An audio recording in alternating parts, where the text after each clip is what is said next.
Audio Jungle.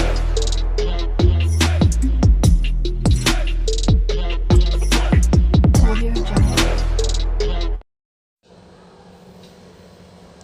एक छोटे से कस्बे में समीर नाम का एक लड़का रहता था। बचपन में ही पिता की मृत्यु हो जाने के कारण परिवार की आर्थिक स्थिति बड़ी दयनीय थी।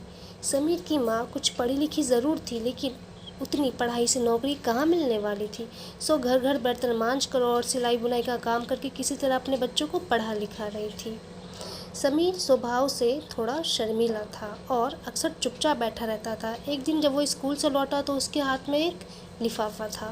उसने माँ को लिफाफा पकड़ाते हुए कहा, माँ, मास्टर साहब ने तुम्हारे लिए चिट्ठी भेजी है, ज़रा देखो तो इसमें क्या लिखा है।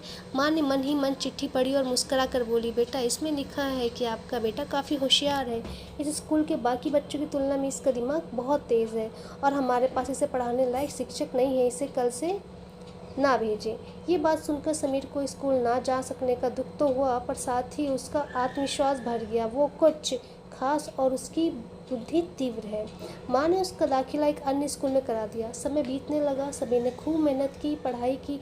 आगे चलकर उसने सिविल सर्विसेज की परीक्षा की, पास की और आईएएस ऑफिसर बन गया। समीर की माँ अब बूढ़ी हो चुकी थी और कई दिनों से बीमार भी चल रही थी और एक दिन अचानक उनकी मृत्यु हो गई। समीर के लिए ये बहुत बड़ा आघात था। वो बिलख बिलख कर रो रहा था। उसे समझ नहीं आ रहा था कि अब उसकी माँ के बिना वो कैसे जिएगा।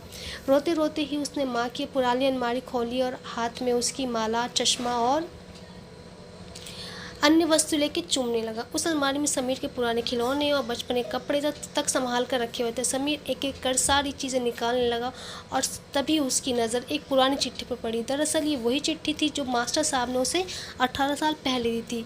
नम आंखों से समीर ने उसे पढ़ने लगा।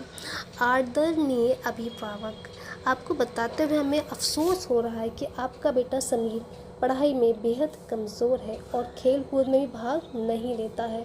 जान पड़ता है कि उम्र के हिसाब से समीर की बुद्धि विकसित नहीं हो पाई है, अतः हम इसे अपने विद्यालय में पढ़ाने में असमर्थ हैं। आपसे निवेदन है कि समीर का दाखिला किसी मंद बुद्धि विद्यालय में कराए अथवा खुद घर पर रखकर इसे पढ़ाए। सादर प्रिंसिपल। समीर जानता है कि भले अब उसकी माँ इस दुनिया में नहीं है, पर वो जहाँ भी रहे उसकी ममता, उसका आशीर्वाद सदा उस पर बना रहेगा। So thank you.